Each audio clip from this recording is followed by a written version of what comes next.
So this is the part 2 of the daily Dharma. It's going to be uploaded a little before the other.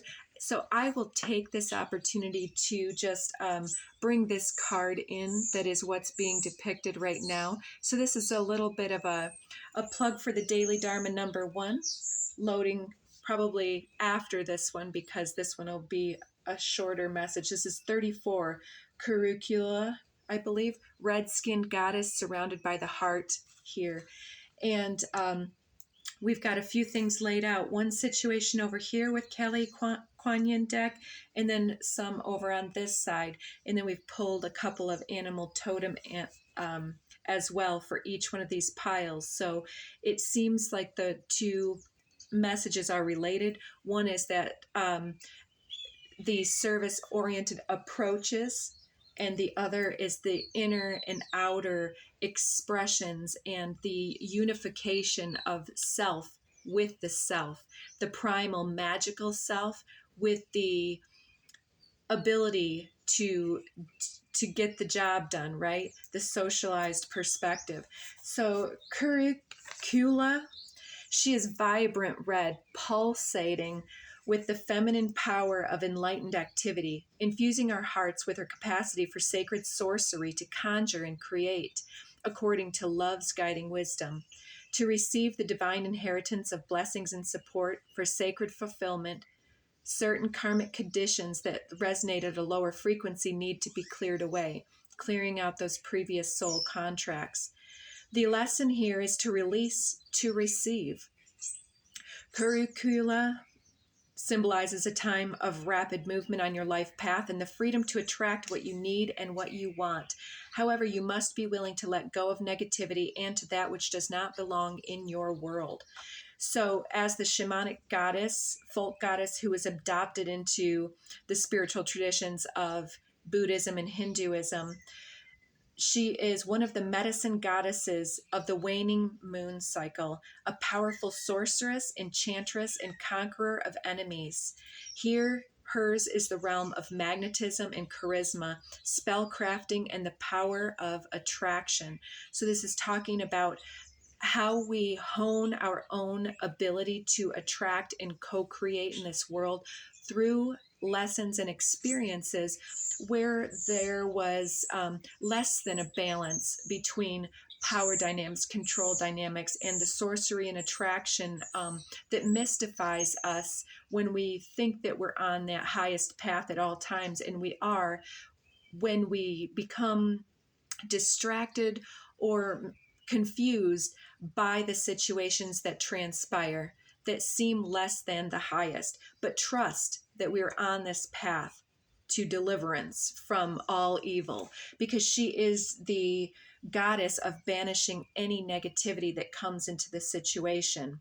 She has one face, 3 eyes, and 4 arms, and skin that is deep red. In Tibetan Buddhist medicine, red is associated with the power to attract and the power to subjugate negative energies.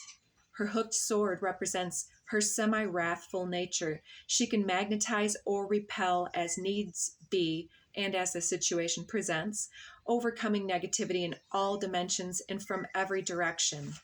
She is revered as the beguiling yet potentially ferocious emanation of the otherwise serene goddess, Red Terra.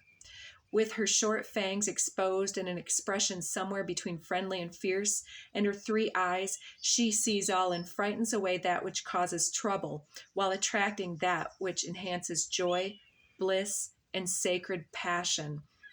So I see this as part of your inner experiences rising forward to the perimeter of your demeanor to utilize both ends of the magnet, the attractor and the repulsion energy, being able to hone your own point of attraction, and not by virtue of judgment, but by clever discernment of what suits and serves and what calls for you to join it as you rise up into your passionate expression of self.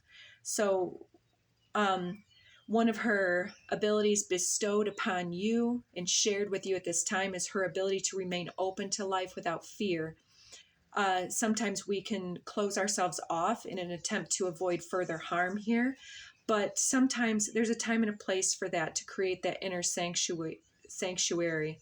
But it's talking here about making a plan to stay open to life and to the flow of receiving our gifts and blessings, to balance that heightened need for personal space, especially for those of us who are highly sensitive, with healthy and nourishing connections in some manner. Otherwise, we can experience depression, profound fatigue, and essentially cut ourselves off from the revitalizing nature of life itself.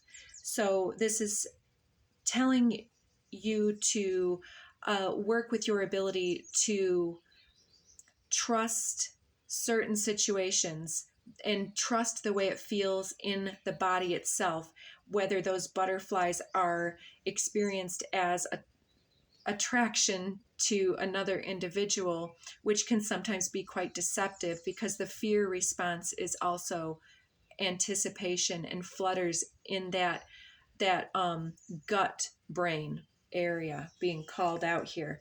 So I do hope that you enjoyed that little segue there, and do check out the Daily Dharma today for the full messages, as that was just a taste of it.